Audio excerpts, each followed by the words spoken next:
Alright guys, got my water pump. Came in here, it's Wednesday. Pretty happy about that. It looks right. It's gonna work good. Here, I'll throw it back together here and put her on the combine and see what we can do with it. I went down and looked at the oats last night when I made that video for Bandit, and they look like they're getting real close to getting ready, at least for what I know about oats. But what I've seen on the internet too, I was doing a little reading on them. But pretty anxious to get them cut.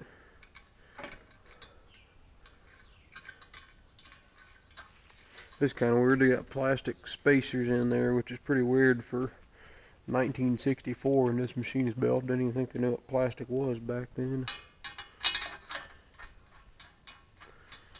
But anyway, I'll put this fan on, and I'll got the gasket here for it, and put some silicone on it and throw it on the combine. Alright, I got the water pump on, got the gasket on and everything. Round up the last bit of tools here I need for parts to put it on, put it together.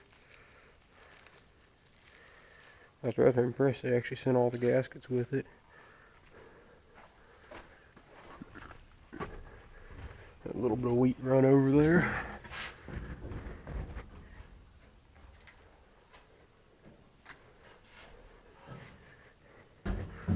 Most people complained about Oliver having these engines right here in the middle between the cab and the tank, but personally I think it's still pretty easy to work on where it's at. It'd also be easy, if it was back there out in the open, but for what it is, other than maybe changing the points, it's not too much harder than anything else. It's not too bad to get to anything.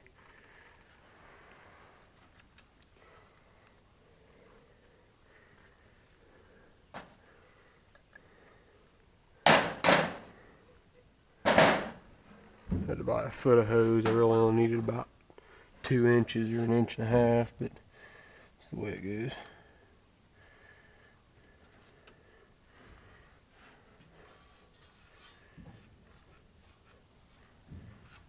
That blade's tight, which is good. Crap, forgot the other bolts down in the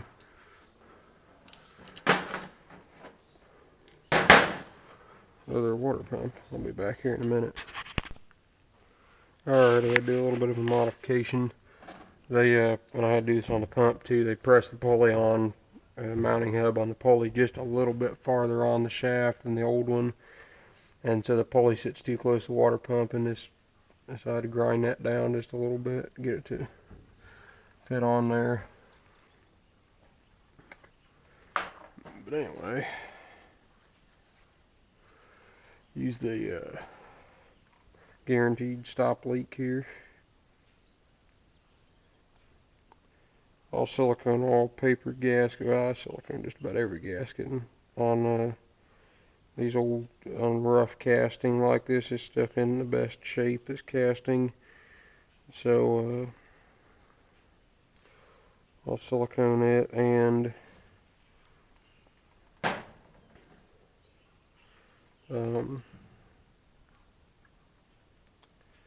they're both sides of the gasket. And I've never had one leak if I've done this, or seep, or do anything. If, like on that John Deere where it's a real nice machine surface, and it's 2 housings going together that are going to be bolted on real good, I'll just use that Hi-Tac, that red stuff that comes in an aerosol can that you've seen me use before. Just paint the gasket that red with that red stuff, and it works pretty good too.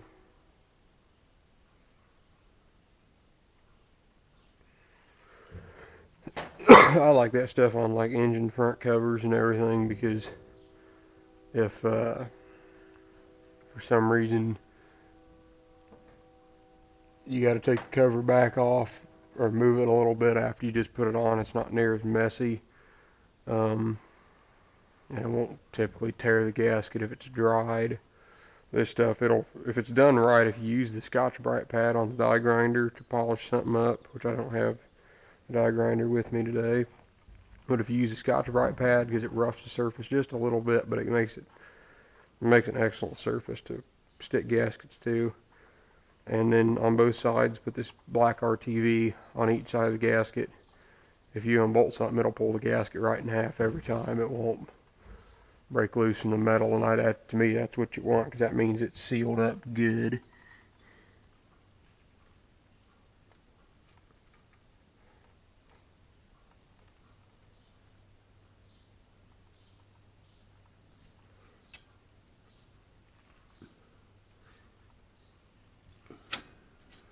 Get out of the way.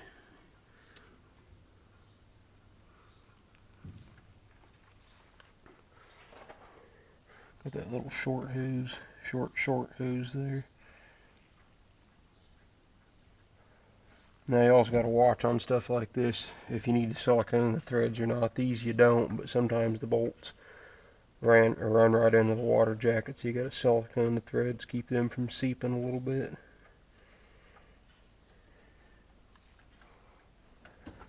Hold on here. Alright, I couldn't see where or how close that was to the pulley, because I need to change the lenses out on these glasses. I still got the dark ones in for when I'm outside, but I need to change them out and put the light ones in when I'm doing this mechanics work. But I got the bolts tightened up.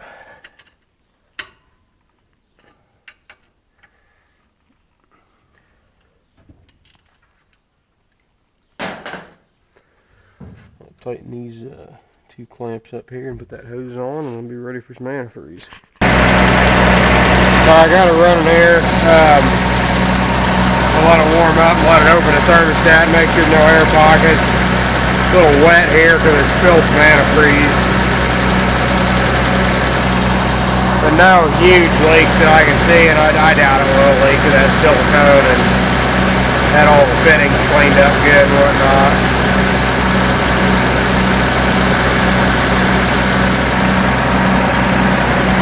Starting to come up on the temperature gauge a little bit.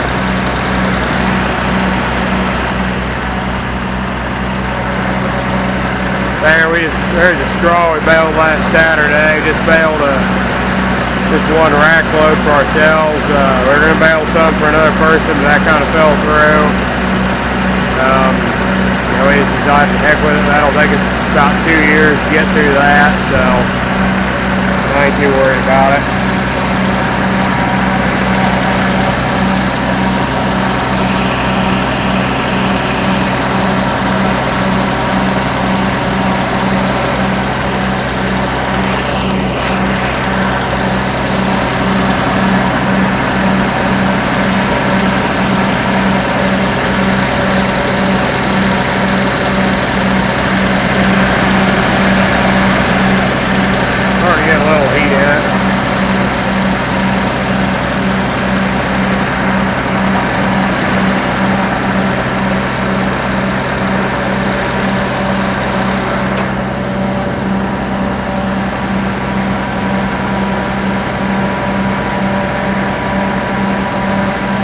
I always leave the radiator caps loose in the first cycle, just so any air that's in there can be purged out pretty easy.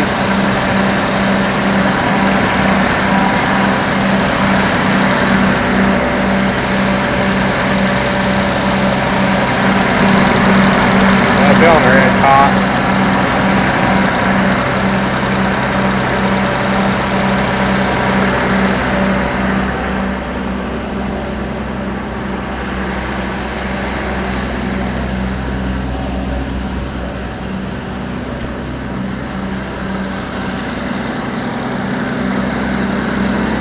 This thing did pretty good there, cutting the weight up. It got clear over to the red, but it didn't get into the red on a water temperature.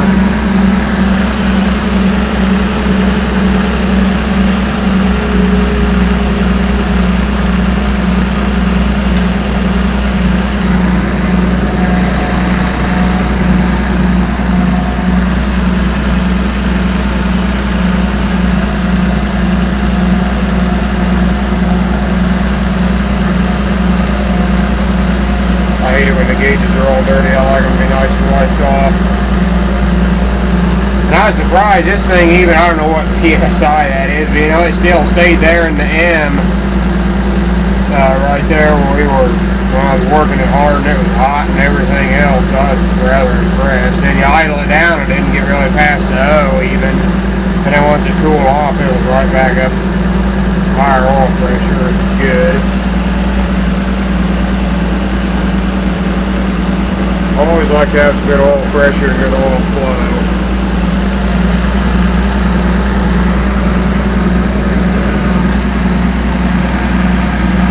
That's definitely warm.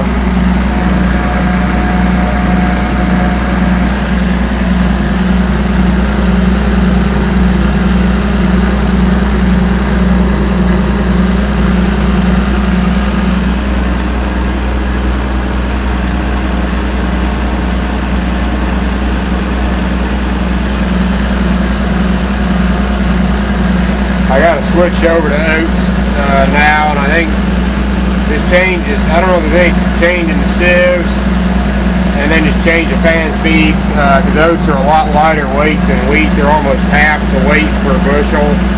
They're only like 35 pounds a bushel, and wheat's like 60 pounds a bushel. So got to change it over. But it won't take much to do that, and then the cylinder, I think on here I saw in the book, oats is supposed to be like, I can't remember, it's like 920 or something, and I could probably come up with a sprocket combination for that, but I'd have to change the back sprocket, which would be quite an ordeal to do, and I don't really want to do that, so I'll probably just keep it the same for wheat. I don't think it's going to make that much of a difference, so yeah, really just the fan and the sieves probably.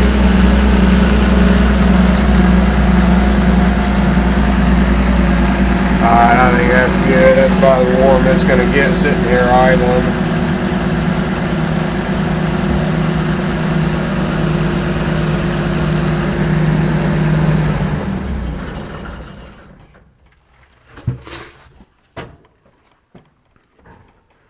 See if it went down any or not.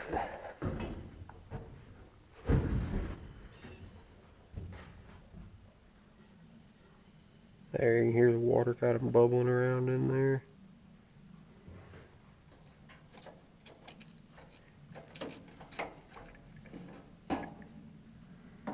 Yeah, it's had some air come out through it.